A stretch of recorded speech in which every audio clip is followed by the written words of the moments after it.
It all started with a very simple idea. Tell the stories of how successful middle market CEOs made it to the corner office. I'm Brant Handley, founder and managing director of Resource Options International, or ROI. We're the USA's premier executive search firm focused exclusively on empowering middle market companies to attract, hire, and retain A players while transforming top executives' careers and lives. ROI's Into the Corner office is dedicated to discovering how middle market CEOs advance their career, and we're making these remarkable and sometimes quite unbelievable stories available to you for the very first time. Listen and learn about the challenges they've overcome, the interesting people they've met along the way, and the lessons learned that steered these executives' unique journey into a middle market corner office of their own. I know you enjoy these CEO stories as much as I've enjoyed recording them. So thank you for listening today. And if you like what you've heard, rate us on iTunes or wherever you get your podcasts. I'm looking forward to you joining me on the next great middle market CEO adventure into the corner office.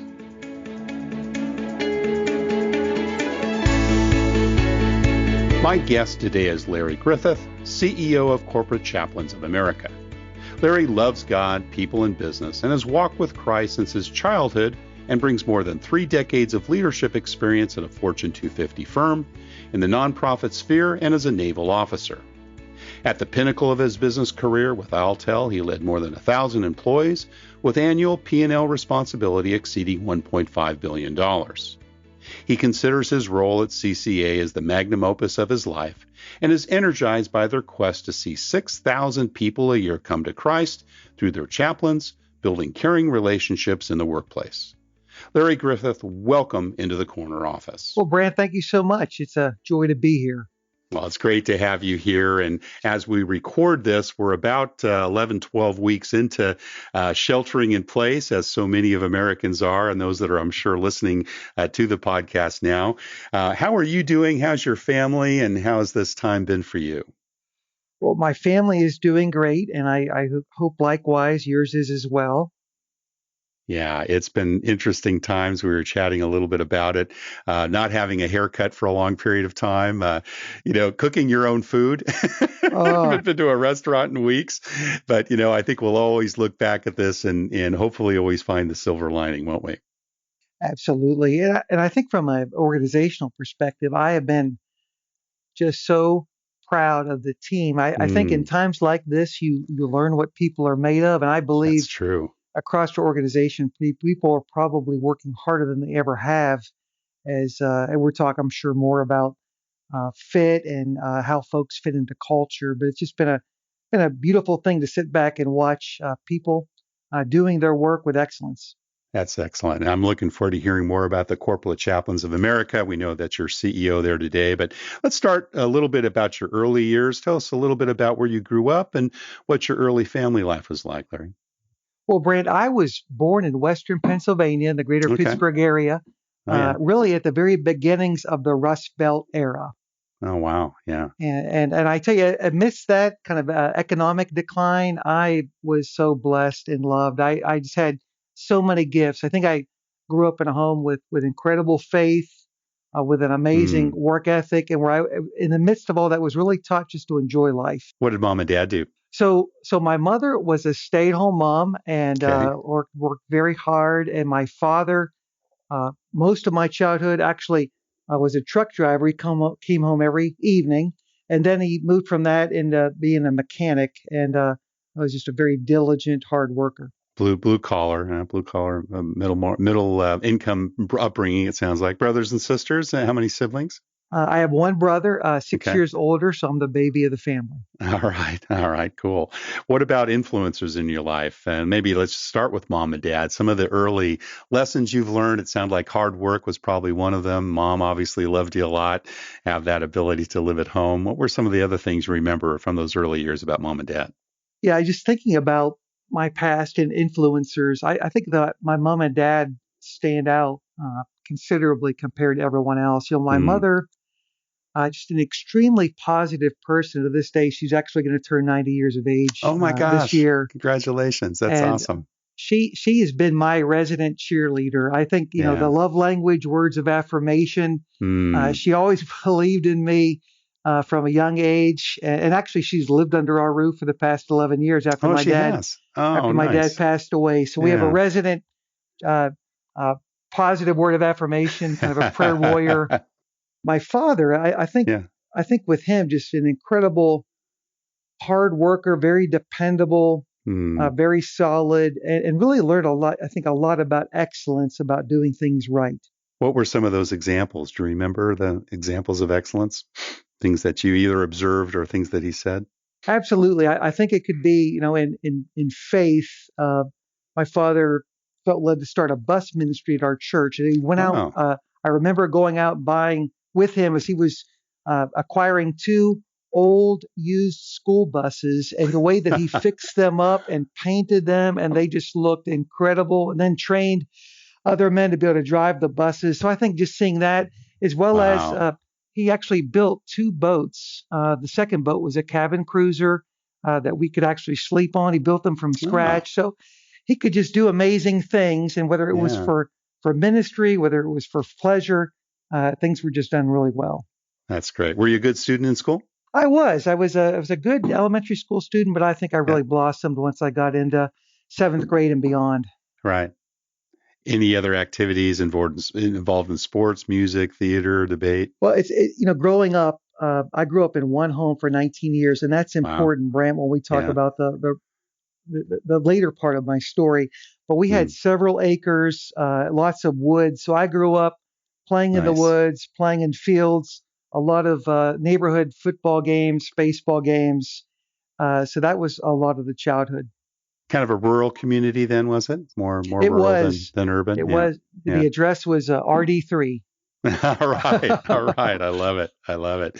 Any specific teachers or mentors or pastors, other people that, had inspired you during those early years? Yeah, there was a gentleman actually was a high school principal. He was in our Hmm. church. His name was Lay Fitch, and he took me to my first Pittsburgh Pirates baseball game in 1975, and that really Nice. was a great Nice. impact and a lot of great years for the Pirates back in the 1970s. I can imagine. Wow, that must have been a memorable experience. That's cool. What about entrepreneurial things? Were you involved in some of that? The ubiquitous paper route or other types of things when you were growing up, or because of your rural setting, maybe not so much. Kind of hard to sell lemonade on a stand when you've got maybe one or two cars that come by a day, right? That's true, but still trying to do that. I remember as a kid actually trying to make greeting cards and then selling Oh. them to the poor neighbors who probably felt obliged to buy it in hindsight. But yeah, obviously, always anytime to try to do something that could earn a few dollars was a lot of fun. That's great. What were some of the earliest jobs that you had? Did you work during high school and then into college? I did. So my first job would be very similar to the Disney Pixar movie Ratatouille. If you remember the Oh, of character course. Yeah. Linguini, the garbage boy, that was it's kind of my first job as a dishwasher and taking out the trash and really learned a lot with a rather mean chef, similar to the movie. Yeah. Oh my gosh, that's And great. went from that to bagging groceries and Yeah. Yeah. stacking shelves, and ultimately worked at an ice cream factory, a Borden's ice cream factory. Oh, wow. That was a Cool. great summer job, Yeah. and even some telemarketing. Was there specific savings goals? In other words, was it pretty clear if you went to college, you'd had to put the money aside, or did you have certain vices you spent your extra money on? Tell us about what you did during those high school years for fun. I mentioned growing up in the beginnings of the Rust Belt, and with Yeah. that, unfortunately, my father would get laid off as different factories and plants were Mm, shutting down, how that impacted the ecosystem of the area. And sure. so I would see my brother, who was 6 years older than me. He would go to work, he would come home, and he would hand the paycheck to my father. Yeah. And Yeah. so that kind of set the That was the pace model. for Yeah. me. Absolutely, whatever we could Yeah. do to help, but really never Mm, thinking of that as sacrificial, just thinking part of that is family, and right. really never looking back at it, never really thought I needed anything or wanted everything, and was quite happy. Now you went on to college, Geneva College, which comes back up again in your career. We'll get to that in a minute, and then on to your MBA a few years later. What was it a foregone conclusion that you'd go to college growing up? Did mom and dad want that for you? Well, I think so. As a National Honor Society member, as a Ah, junior high congratulations. school and high school member, Yeah. thank you, and and really enjoyed school. But I'm the not only first generation college, I'm actually the first person in our family to have a bachelor's degree. So your brother didn't go to school, it sounds like, right? He did for a while, and Yeah. then he had to kind of come out as he had to work, and then he finished up later in life. But Got it. So I was kind of a groundbreaker going to a residential 4-year school. Yeah. And it was a great experience. How did you pick Geneva College? I've heard a lot of good things about that over the years. Yeah, that's a great question. I originally I was going to go to the University of Pittsburgh. I was a big Pitt Panther fan, Tony Dorsett and Dan Marino and all of that. And God really got a hold of my life as a high school student through the music of Keith Green, who you may or may not know. But I would encourage your listeners, if you Google him, just some really just fascinating lyrics. And so in that time, God made it really clear to me that just in my heart that I should go to Geneva College. It didn't apply anywhere else. And that's where I wound up going to school, about 45 minutes from where I grew up. That's great. Now, you grew up in a Christian home, it sounds like. When did you actually accept Christ as your Savior? So I accepted Christ in December of 1971. I was just turned 8 years of age. And it really became clear to me at that young age that that I needed a Savior in my life. And I began a journey with Christ that continues to this day. Oh, that's awesome. Terrific. And family, were you church-going, folks, and very involved in that part of your upbringing as well? Did that have a major impact on your early days? It sure did. About 6 years before I was born, when my mother was pregnant with my brother, they had friends encouraging them to go to church. And as my parents heard the gospel for the first time in their living room, they accepted Christ together. Wow, that's great. And that was prior to your brother being born.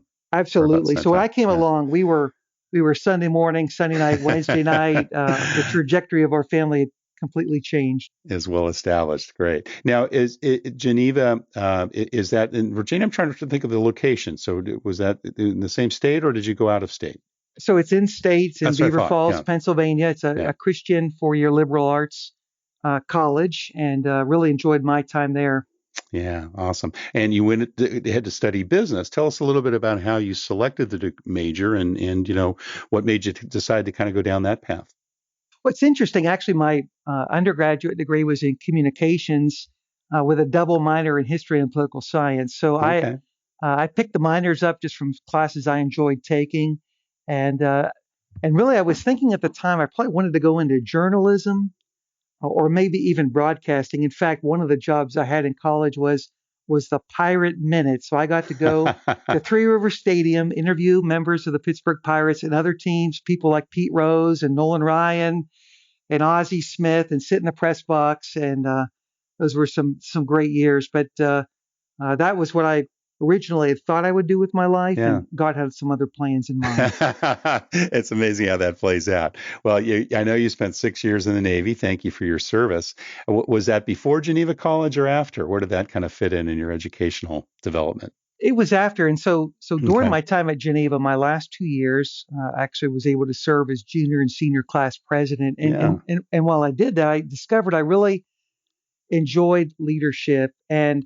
And that's what kind of led me after graduation to kind of look at different options. And I actually went through officer candidate school, which is similar to the movie Officer and a Gentleman. Oh, gosh. But with none of the beautiful women.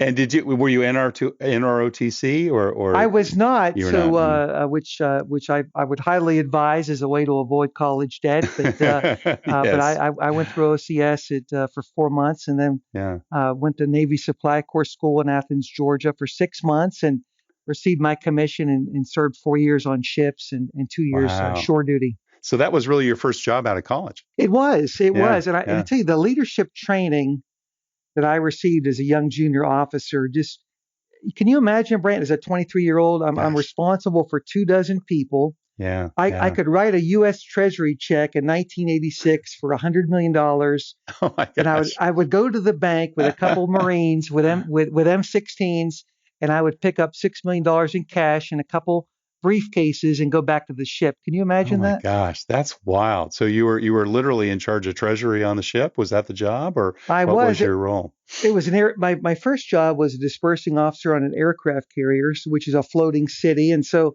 not only Wow. the keeping the pay records for all of the sailors, but at the same time, as we would go on a med cruise and around the world, paying, Yeah. dealing with foreign governments, paying all of our bills for good safe harbor, as well as back when there were a lot of different currencies before the euro, Sure. just all of the Yeah. conversions, and so it was Every a protocol. great way Yeah. to start. Oh, that's fantastic. And really started managing people from day one, it sounds like. It did, and being on two Yeah. different ships and kind of managing four different divisions, just like leading different people doing different things, and just learning a lot on the job with a senior chief petty officer there to kind of be by my side, somebody who had been leading people as a senior enlisted person for 2 decades. Kind Wow. of Was he your it was a direct great. boss? Is that kind of the pecking order, so to speak? So that's the strange Reporting thing line. about the military. So you get these young junior military officers, and these senior enlisted folks report to you. Oh my And gosh, so really? and so Wow. they come alongside you and they're saluting, but if they're really good, which I was so blessed with the folks I had, they're kind of they report to me, but I'm also, if I'm wise, I'm going to learn from them, I and can and that imagine. and that forged quite a bit as I began kind of a leadership journey. What were some of those leadership lessons during the 6 years in the military? I think really seeing the importance of being a learner, Yeah. and not being arrogant. And I, Hmm. in the Navy, because particularly when you're on a ship, there's a lot uh, of segmentation. There's parts of the ship that are even on the hatches. It'll be painted officer country, and so enlisted people are only allowed in those areas if they're serving. Wow. And that really within the first few months, that really began to disturb me because I Huh. saw that these enlisted folks, they were the backbone of all we did. And I mentioned the senior enlisted folks as a young junior military officer. They were the ones who brought all this experience Yeah. and ability, and they were just a kind of a different class. And I think that's where the seeds were planted for me for servant leadership. How was, I was going to say, yeah, how did that kind of play? How did your faith play out during the military years? Was that a challenge? Was there a good group of, other Christian men that you were able to assimilate and work with, or was that something that was kind of, more in the closet during those years? So I think one of the things growing up in a strong Christian home in Western Pennsylvania, outside of the Bible Belt, I learned at a young age to really lean into my faith, Hmm. and I would view heroes, people like Daniel, Hananiah, Mishael, and Azariah, more commonly known as Shadrach, Meshach, and Abednego. And so, Right. somewhat growing up in Babylon, but just having courage to be who I Yeah. was in Christ, and so going into the Navy, I would I just leaned into that, and certainly there was a level of ridicule, but just remembering the words of Jesus that when people abuse you, that's something that you should celebrate, because that's what they did to Yeah. him, and so Right. shining the light, but in a way that you hope it will be attractive. So Brad, from my very early days, just leading voluntary Bible studies with the men in my Hmm. division, and I think one of the coolest stories of my very first job. So you can imagine doing pay records for several thousand sailors, and there would be a lot of issues and mistakes made, and a lot of sailor talking. We've all heard Right. somebody say you cuss like Right. a sailor, and so I told my men, I said, we're gonna be professionals, and we're not going to use profanity. Well, Hmm. holy smokes, that was difficult, and for some of those I guys. bet. I And I bet. said, what you do on duty, I see you guys are all intelligent. You can articulate your thoughts without using profanity. And when I went to the next division, when I left that, as they kind of rotate you in the Navy, Petty Officer Yost, I'll never forget, from Hmm. downtown Philadelphia, he started tearing up, and he just talked about how it made such a difference in his life, just Oh, teaching him to be a young man. So I think living out faith yeah. and just showing people really how to be good young professional adults was significant during all 6 years in the Navy. That's awesome. And then you went on to a stellar career, 17 years with Alltel. I know Alltel in a previous life. I was a VP of International and CMO of a telecommunications company. And Alltel was a very successful regional provider, mostly in the South, right? Southeast, before being purchased by Verizon. But you were there a good number of years. Did they recruit out of the military? Is that how you got connected to them? They did. There was a junior military officer recruiter out of Atlanta. He actually happened to be a supply corps officer as well, the leader of the firm. And we connected, and I had a couple interviews, a couple offers, and decided to go with Alltel right at the very beginning of cellular. I didn't have a cellular phone myself, and so that was a wild and crazy ride as cell phones went from for the wealthy to being extremely commonplace. Yeah, great. Well, a good long career, and I'm sure lots of different positions there, ending up as area president of the South region. How big was your organization there when you actually finally left Alltel at the Verizon acquisition? Well, like you mentioned in the intro, we had $1.5 billion P&L in revenue, and our states were Florida, Georgia, Alabama, Louisiana, and Mississippi. Okay.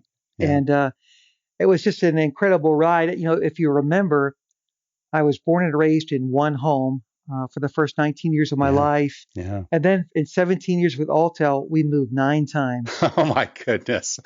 Talk about the other end of the spectrum. Absolutely. Oh, my gosh. Yeah. Well, God tests us. How did you do with that?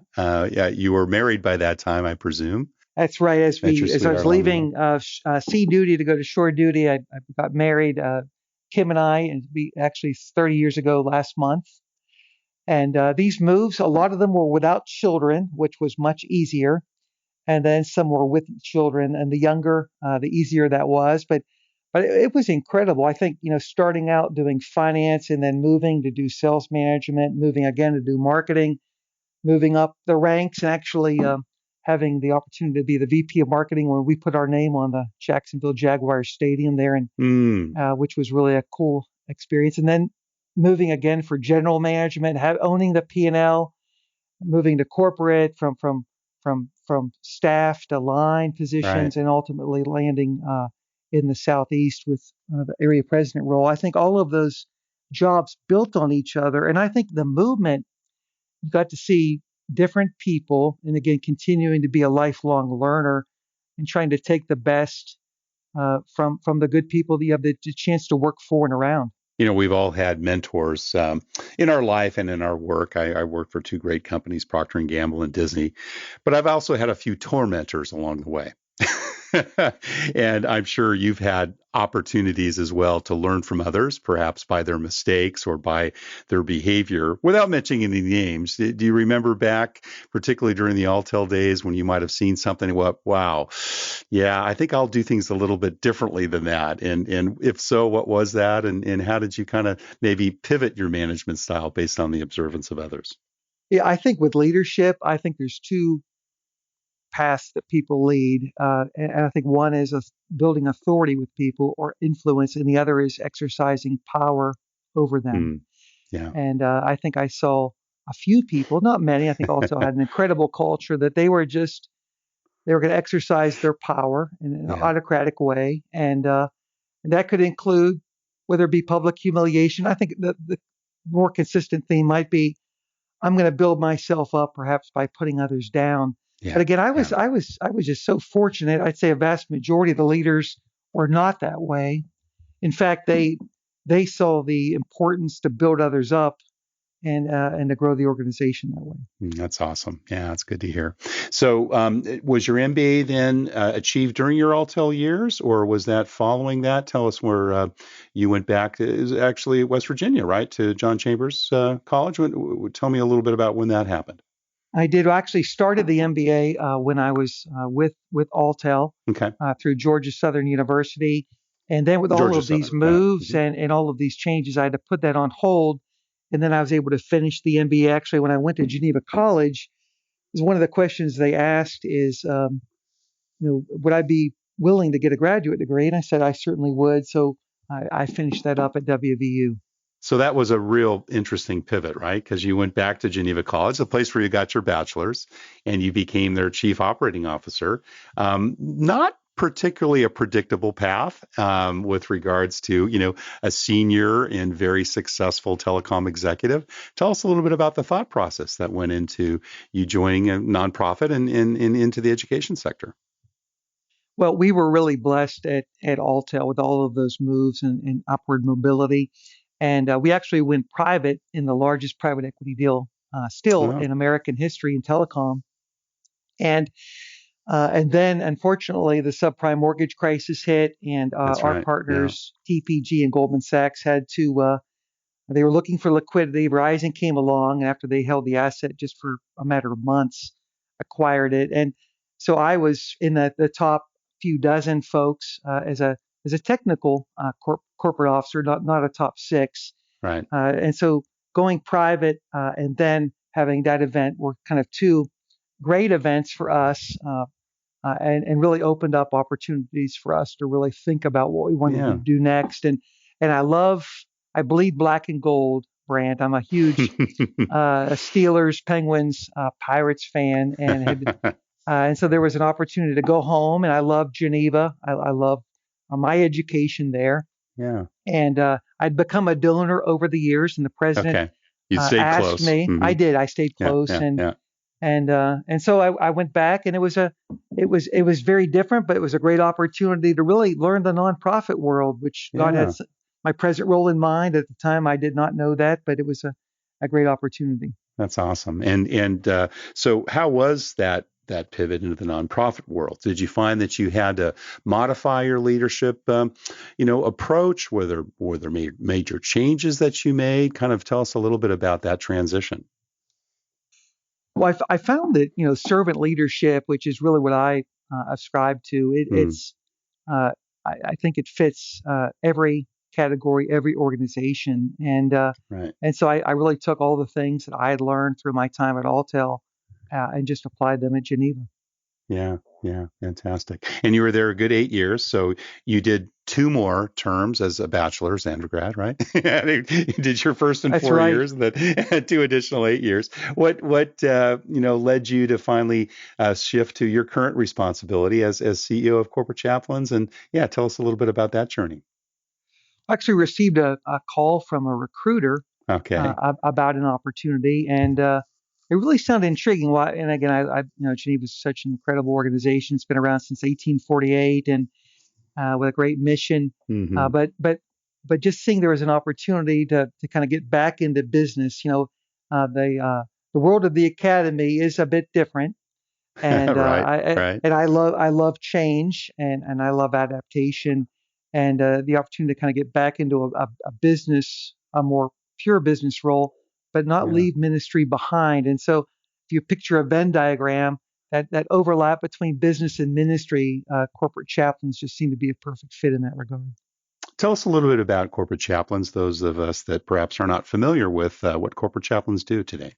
Well, Corporate Chaplains has been around going on 25 years, Mm, and we serve public and private companies as large as 17,000 employees and as small as a dozen employees. And wow. so it's just an amazing opportunity to kind of come alongside and offer an employee benefit for the minds and hearts of employees and their family members, even their extended family members and friends, and just see a way to kind of augment culture efforts companies have. And so there's a Mm, huge business opportunity, particularly in an era when millennials and Gen Z care more than ever about culture and community in mm, the workplace. yeah. And how many employees in total, full time and volunteers? So we would have 280 full-time employees, Wow. and a vast majority of those would be chaplains. Yeah. Wow. That's fantastic. And you cover national, international? What's your scope? We do. We're across the United States, Mm, in Canada, and we do also have a presence in South America. And it's been great. It's just been a great opportunity. That's terrific. Well, we met through C12. For those of you that are listening, C12 is a peer advisory group of faith-based business owners as well as managed companies. Of course, Corporate Chaplains is right in the target zone there. And you've been involved about the same amount of time since you've been at Corporate Chaplains. Is that correct? When did you actually come into C12? I have. I joined as we relocated to the Research Triangle here in North Carolina, Right. and I tell you what an incredible experience as a first-time CEO of an organization. Just the power of being at a table with owners of businesses and other CEOs, the shared wisdom, and the chairs, the people that lead the C12 groups, just their amazing background and their experience they bring to the table. It's just been an incredible benefit to me, and it's been invaluable. Awesome. Do you feel that in your current role, you're able to, kind of live your faith more fully in work, or does it feel the same as it was when you were at Geneva or at Alltel, or the military for that matter? Yeah, I think that the notion of a secular sacred divide is a fantasy. In that people bring their whole selves to work, That's regardless of what their worldview or their mind is. And so if I look back at a young man in the military to an older man who's now at Corporate Chaplains, I think living out my faith is just a natural thing because ultimately it's just being who I am. Well, corporate culture is a very important part of any organization, nonprofit or otherwise. And as you mentioned, Corporate Chaplains has been around over 20 years, 25 years, you said? That's right, going on 25. Yeah, so you're not the first CEO and you won't be the last. How do you think about culture? How do you communicate that? And, how does that work within the Corporate Chaplains organization? Yeah, I think culture is so vital because, people are not your greatest resource in my mind. People are your company and they're your organization. And so that culture becomes the frame of reference that ultimately people want to be part of or they don't want to be part of. And so I think, Brad, I've thought of it in four ways. I think it starts with the mission. And as I specifically about Corporate Chaplains of America, our mission statement, which is to build caring relationships with the hope of gaining permission to share the life-changing good news of Jesus Christ in a non-threatening manner. So the really cool thing is that mission statement was so deliberately chosen by our founder, Dr. Mark Kress, and every person in the organization knows it by heart, which is the first time in my life I've seen that, where people wouldn't have to look at it's something framed on a wall or paraphrase it, but they know it verbatim because I think it helps us cherish our past heritage, and it really kind of locks in really the what that we do. It's so vital.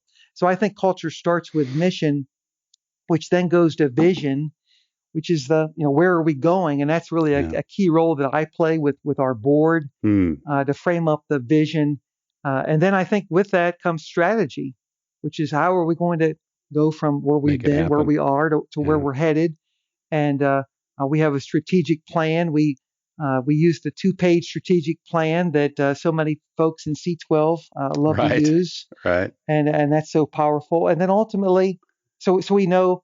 We know what we do. We know where we're going. We know how we're going to get there through our strategy. But at the end of the day, who are we? And that's our values. So I think when we link those things together, mission, vision, strategy, and values, it really creates a cohesive, strong culture that you can build on. Absolutely. What do you look for when you're hiring people and looking to invest in them and joining your organization? Well, something I've really enjoyed your podcast, by the way, and so I've heard several folks invoke Patrick Lencioni, and as you know, as a C12 member, we talk a lot about humble, hungry, and smart. That's right. From the ideal team player, but I'd like to maybe use my Pittsburgh roots to talk about that in a slightly different way. Please. So the head coach of the Pittsburgh Steelers, Mike Tomlin, and their general manager, Kevin Colbert, when you come into the NFL draft season, they always say they're looking for smarts and hearts. And I think that similar to humble, hungry, and smart, when you think about people that have the right heart, and it's something that can't necessarily be taught. What are folks bringing to the table? Do they resonate with your mission, your vision, your values? Yeah. Are they really going to fit in to the organization? And then ultimately, what are their smarts? And I love to think about the GE McKinsey 9-box talent model. Where do they fit as far as potential? And then as they come on the team, how do they fit in performance and trying to move people up and out across those 9 boxes? Yeah, awesome. We're going through a very interesting time, and there's lots of speculation about what the world's going to look like post-COVID. Everything's going to be the same. It's just going to go back. We're just kind of being, we're hibernating for a bit, and we'll go back out there and things will be just fine. To a very different world, not dissimilar to 9/11, but not only impacting travel, but eating at restaurants, shopping in stores, etc. Tell us a little bit about what kind of changes do you see ahead, specifically as it relates to corporate chaplains. The work you do and the connection that you make is so personal. And how has it been going during this time? Because certainly, if anything, I would think the need's been spiking, right, with regards to workers who are worried or fearful. Maybe they've lost a loved one, maybe they're sick themselves. And what do you see kind of happening as we go through this crisis and come out the other side? Well, that's a great question. It's been fascinating to sit back and watch. I would say that our ministry typically happens through a chaplain physically going to a location and seeing employees face to face. And surprisingly, there's still a good number of the companies that we serve where we can still do that. Even during the crisis. Even during the crisis. But we've obviously had more and more face masks. People have gone virtual. They've been working from home. Right. And in some cases, even laid off. So what we've seen is continuing to care for those people physically, but oftentimes now more and more virtually, and even caring for those that no longer work at those companies as an extension of the owner's heart, because as they've had to furlough and lay off, I know it's just breaking the hearts. I speak to so many of our owners, and they love as they're telling their employees, we're sorry for this furlough, we're sorry for these difficult times, but don't forget your chaplain. So us leaning into those folks and caring for them. But we've served employees increasingly over the years that are part of a distributed workforce, because this is not new with the pandemic. Sure. Yeah. And so we've had some people within the organization that are just exceptional at chaplaining through virtual means. And so we've really been able to take their best practices and kind of embed that into our training curriculum. We have an incredible leader over all of our training initiatives, a West Point grad. I don't hold the Army against him, but he basically has taken that and tried to equip all of our chaplains, perhaps those that are more exclusively in a physical setting, and equip them. And as we think about life post-pandemic, we think it will not ever go back to exactly the way it was. So just how do we make sure that we're ready to not view virtual care as anomalous, but rather as part of the new normal? And so we're working on a lot of rapid prototyping in that regard. And I'm just trying to care for people as we think about the future, Gen Z, and even what Gen Alpha will look like 10 to 15 years from now.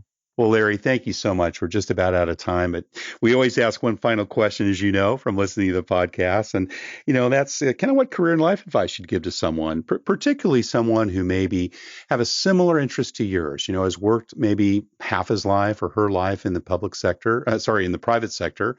And then, kind of takes a look at life and says, boy, I'd love to really take a look and, maybe financially in a place where they can do so and work in the public sector. Tell us a little bit about someone who might have that as an interest in their longer term career. What would you say to them?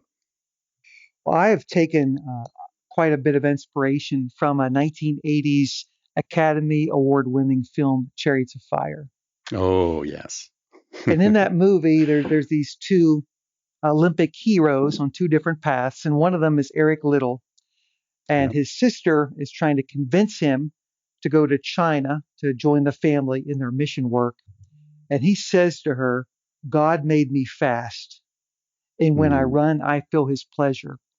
So I would encourage your listeners to just recognize the fact that each of us have a creator. We're not a cosmic accident. And so as we have a creator, really trying to get to know our creator and trying to discover, how was I created? What was I created for? Because when we can discover that, what I was created for, we're going to find, like Eric Liddell did, that when he ran, he felt his pleasure. When we lean into what we were created to do, we will find joy in work. And it will no longer be about accumulating wealth to accumulate toys and things, but rather it'll be about doing what you were meant to do. And I think for me, I think that's been the secret to life. And I think living with my creator and doing those good works that he prepared in advance for me to do. And suddenly work, well, time's challenging, no doubt about that. But overall, work can become more fun. And I think coming full circle back to my father, who worked hard with excellence, but he enjoyed life, I think that's the secret he unlocked in his walk with Christ. Fantastic, Larry. Well, Larry Griffith, CEO at Corporate Chaplains of America, thank you so very much for sharing your journey into the corner office. Thank you so much. Thank you for listening to Into the Corner Office with Brant Hanley. We hope you enjoyed hearing our guest CEO story as much as we did. If you want to hear more CEOs reveal their journey into the corner office, please subscribe via iTunes and tell your friends and colleagues. For more information about Brant, Resource Options International, and the mighty middle market, visit www.goforroi.com. We look forward to having you join us for our next episode.